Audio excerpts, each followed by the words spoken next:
Donc, je vais vous parler effectivement d'un bout de mon projet de postdoc que je fais à Lyon, dans l'équipe EduWell, dans le Centre de recherche en neurosciences de Lyon. Et ce projet il porte sur l'impact des anomalies épileptiques intercritiques sur le fonctionnement attentionnel des enfants avec épilepsie. Ok. Donc, dans l'épilepsie, il y a fréquemment des troubles cognitifs. Ça concerne plus de 50% des enfants avec épilepsie et ça touche aussi bien l'attention que les fonctions exécutives, la mémoire ou encore le langage. Il y a souvent un impact majeur sur la qualité de vie, sur la réussite scolaire, l'intégration sociale et après professionnelle. Ces troubles cognitifs, ils sont généralement attribués aux caractéristiques de l'épilepsie, que ce soit l'âge de début, la durée de la maladie, la fréquence des crises, certaines vulnérabilités développementales, les lésions cérébrales ou encore la neurotoxicité des traitements anti-épileptiques. Toutefois, ces troubles cognitifs, on les retrouve aussi chez les patients dont l'épilepsie est bien stabilisée et en l'absence de lésions cérébrales. Et chez ces patients avec épilepsie, en dehors des crises, on a aussi ce qu'on appelle des anomalies paroxystiques intercritiques, qu'on appellerait ici AIC, qui sont des grapho-éléments brusques et transitoires de typologie variable, c'est ce que vous pouvez voir en bas, et qui viennent signer l'hyperexcitabilité pathologique d'un réseau neuronal propre à chaque patient, sans signe clinique directement observable. C'est-à-dire qu'on les voit qu'à l'électroencéphalogramme, donc que quand on enregistre l'activité électrique du cerveau, mais quand on regarde le patient, juste par l'observation, il ne se passe rien de spécial. Ce qui est intéressant avec ces AIC, c'est qu'on les trouve aussi de façon plus fréquente, moins que dans l'épilepsie, mais quand même, chez les patients qui ont des troubles du neurodéveloppement, c'est-à-dire qu'il y a plus d'anomalies intercritiques chez des enfants avec un trouble déficit de l'attention avec ou sans hyperactivité, le TDAH, ou encore dans certains troubles du langage. En plus, il y a plusieurs études qui, depuis maintenant 40 ans, montrent que les AIC peuvent être associés à des dysfonctionnements subtils de différents processus cognitifs. Ça a été montré pour la mémoire, pour les fonctions exécutives. Dans le champ de l'attention, on fait l'hypothèse ici que les AIC pourraient jouer le rôle d'une micro-distraction interne à l'origine de brefs manquements attentionnels qui conduiraient à des troubles de l'attention. On s'intéresse particulièrement aux troubles de l'attention parce qu'ils sont fréquents chez les patients avec épilepsie. On a un TDAH qui peut être associé dans 30 à 40% des cas. Et l'idée, c'est de pouvoir mieux guider les stratégies thérapeutiques individuelles, c'est-à-dire de déterminer dans ce trouble attentionnel quelle est la part d'un TDAH associé et quelle est la part peut-être de l'effet des AIC ou des autres facteurs liés à l'épilepsie. Pour pouvoir étudier ça, on est obligé de faire une évaluation neuropsychologique en même temps que l'électroencéphalogramme pour mesurer l'effet potentiel de ces anomalies sur le fonctionnement attentionnel. Et si c'est fait un petit peu en recherche, c'est rarement fait en pratique clinique. Donc, nous, on a décidé d'utiliser un test qu'on a développé à Lyon qui s'appelle le BLAST, pour Bron-Lyon Attention Stability Test, et qui a été développé spécifiquement pour capturer les brefs manquements attentionnels presque à chaque seconde. Ce test, il a été validé sur plus de 6000 individus âgés de 8 à 70 ans et c'est plus de 150 enfants avec épilepsie et ou TDAH. C'est un test très rapide qui dure à peu près 3 minutes. On a dans ces 3 minutes 60 essais et chaque essai, ça ressemble à ça. Ça dure à peu près 2 secondes. On a d'abord une première lettre qu'il faut mémoriser, qui est ensuite remplacée par un masque, puis par un ensemble de 4 lettres. Et la tâche du sujet, c'est de déterminer si parmi les 4 lettres, il y a ou pas la lettre initialement présentée. Donc c'est très rapide, ça dure du coup à peu près 2 secondes à chaque essai. Ah non. Je pense que je ne peux pas vous montrer la vidéo.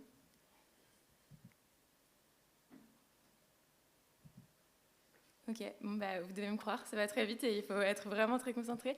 En fait, comme ça change toutes les 2 secondes, on n'a pas le temps de juste partir dans ses pensées ou même être distrait par un bruit, ça va se voir directement sur les performances.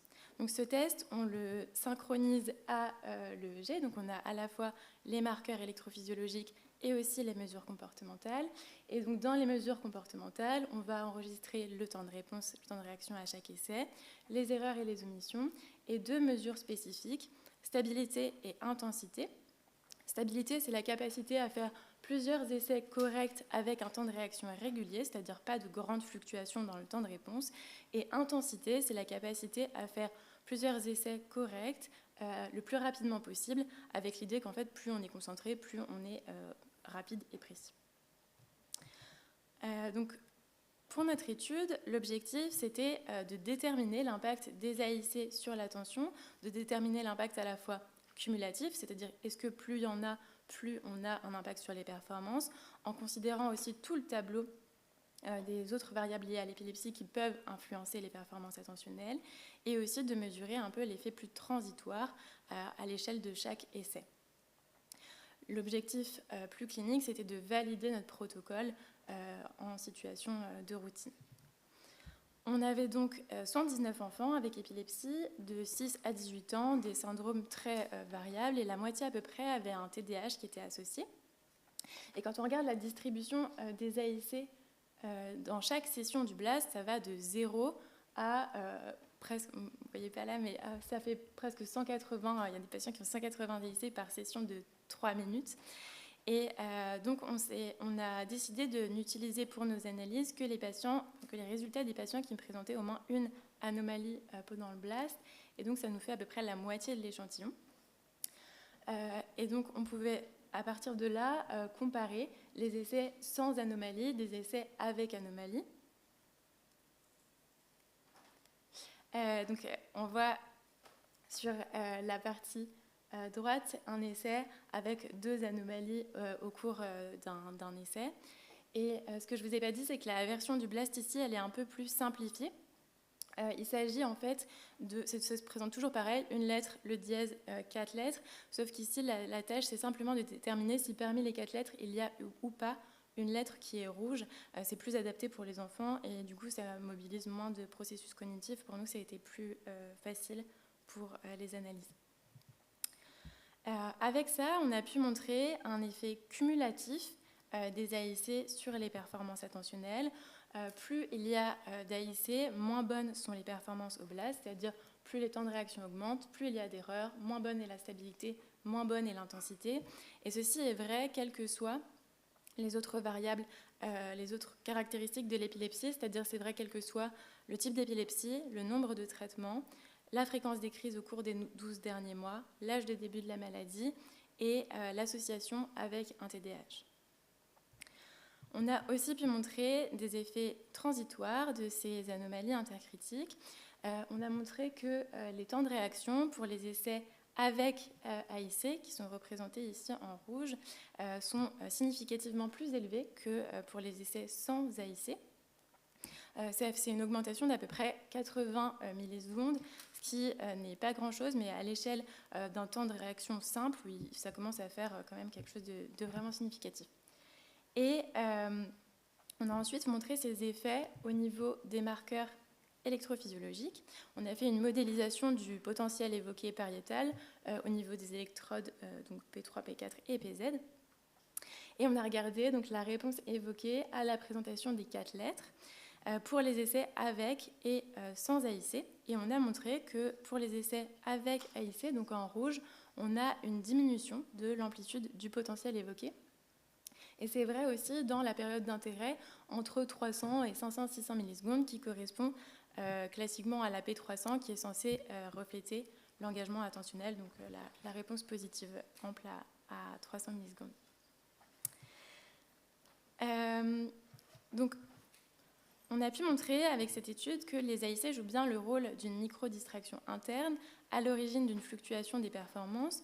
On a pu montrer un effet cumulatif indépendant des caractéristiques de l'épilepsie, que ce soit l'âge de début, le type d'épilepsie, le nombre de traitements, la fréquence des crises ou encore la présence d'un TDAH associé.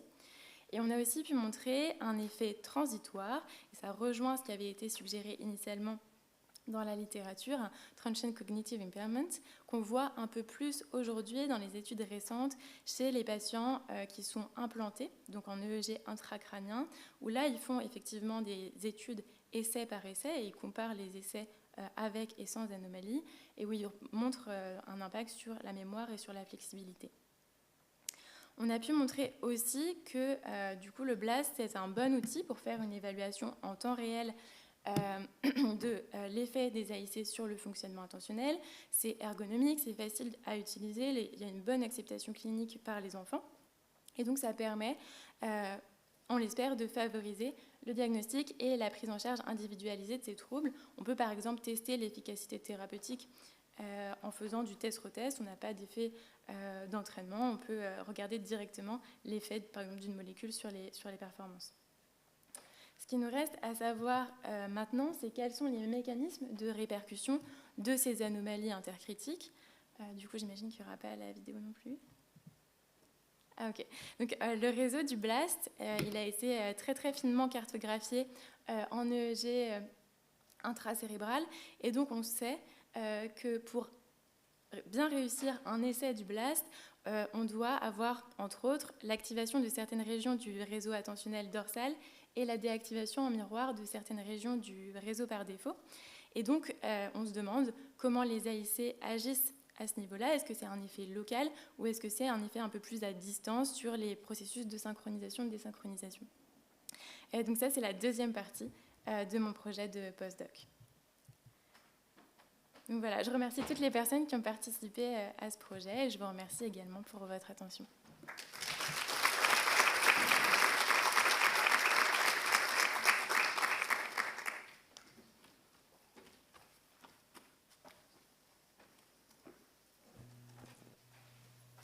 Est-ce qu'il y a des questions ?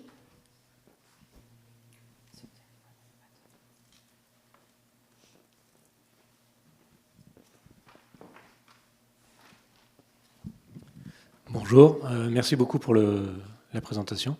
J'ai une question sur l'effet de cette perte attentionnelle, de distraction, vous avez appelé ça de la distraction. À votre avis, j'aimerais savoir si elle est totale ou partielle.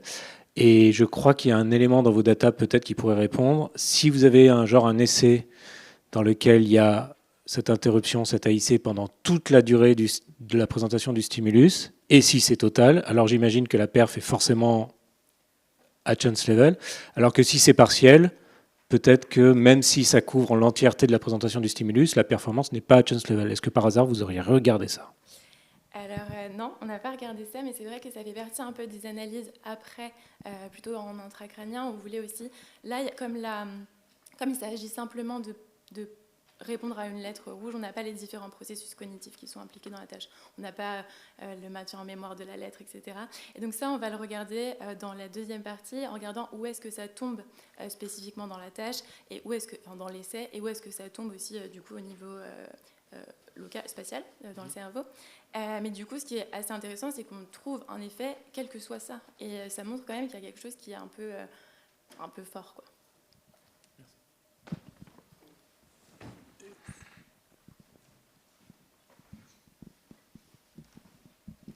Merci beaucoup Marine. Est-ce que tu peux nous en dire un peu plus sur la décortication des AIC? On ne dit pas décortication. Est-ce que vous avez regardé plus précisément au niveau type AIC, focal, généralisé? Enfin, je sais que vous avez fait ça et tu nous en as pas trop parlé aujourd'hui. Alors ça a été marqué par des médecins, donc effectivement il y a vraiment la différence de type d'AIC. Ici, je n'ai pas du tout regardé en fonction du type, parce qu'en fait ça faisait trop de sous-groupes différents. Mais il semblerait qu'on est, dans la répartition en tout cas, on est à peu près équilibré entre AIC focal et AIC généralisé. Voilà. Mais j'en sais pas plus.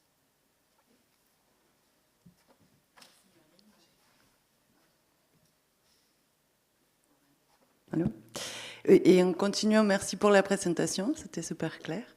En continuant ce qu'il dit Edgar, est-ce que vous avez pu regarder si, parce que c'est souvent quand on fait ce type, quand ils sont en tâche, il faut savoir que quand ils sont en train de faire une tâche, ils sont moins des AIC qui ne font pas des tâches. Donc ça, c'est le gros problème à chaque fois.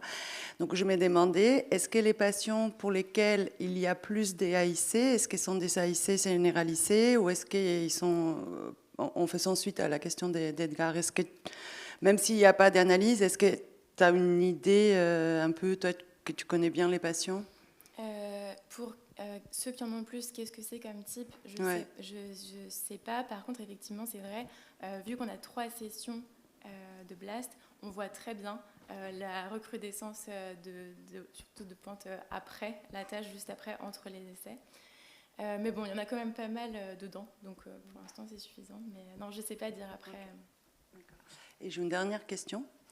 Tu as parlé des AIC dans les TND, outre des troubles neuro tels que l'épilepsie. Est-ce que tu peux m'en parler un peu plus? Est-ce que est-ce qu'il y a le même type d'impact? Est-ce qu'il y a des études de la sorte? Je n'avais pas tes connaissances. Moi, je connais que cet aspect descriptif, et sachant que c'est quand même beaucoup moins marqué que dans l'épilepsie.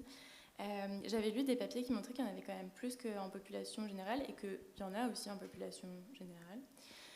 Mais je ne sais pas s'il y a eu des études qui ont montré un lien avec certaines performances cognitives dans ces populations, ça je ne sais pas. Merci beaucoup.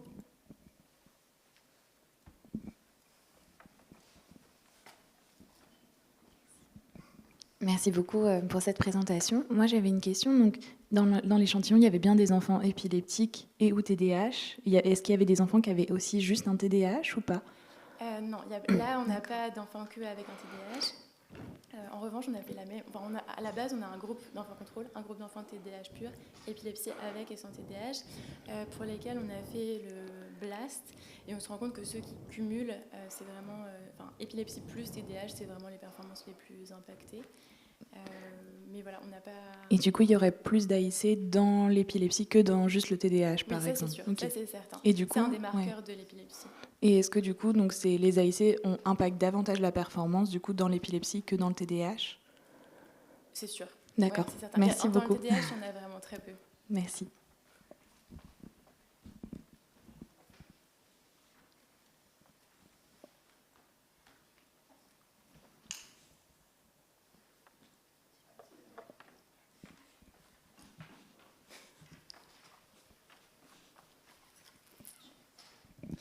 Est-ce que vous avez réussi... Enfin, ça rejoint un peu la question de Julien. Est-ce que vous avez des corrélats phénoménologiques des patients sur ces distorsions attentionnelles quand on regarde au niveau des AIC, quoi? Est-ce que, par exemple, un médecin aguerri, il voit une AIC, il peut voir le petit regard qui part en vrille de l'enfant? Non, je ne crois pas. C'est bien ça le problème, c'est que là, on dit qu'il y a un effet. Ça voudrait dire qu'on pourrait dire, il y a un patient qui arrive, il a plein d'AIC dans cette région, il ne peut pas conduire, par exemple. Et ça, on est incapable. Il y a un petit truc clinique, ils sont un peu plus alertes, mais pour l'instant, il n'y a pas de décision clinique basée sur ça, et vraiment, on ne voit pas. Oui, et puis tu as montré quand même des enfants qui avaient 180 AIC sur une période de 3 minutes de blast. Et du coup, eux, on ne peut pas dire qu'ils ont 180 micro-décrochages attentionnels à la seconde. En fait, ça dépend vraiment des patients. Je pense que ça dépend vraiment où ça tombe aussi. C'est là où on est un peu aveugle dans cette étude. Mais il y a des patients qui disent j'ai relu 5 fois la même phrase. Et là, ça corrobore avec ce qu'on voit à l'EEG, mais juste comme ça, par l'observation, puisqu'on est à côté. Et il y en a qui en ont 180 et il ne se passe rien. Donc, ouais.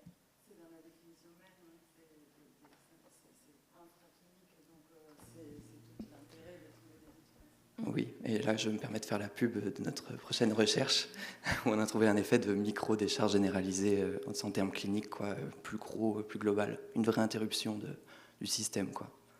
Avec des patients qui rapportent le ressentir? Oui, exact. Ouais. Sur des décharges de 2 secondes généralisées. Ok. Merci beaucoup. Merci beaucoup.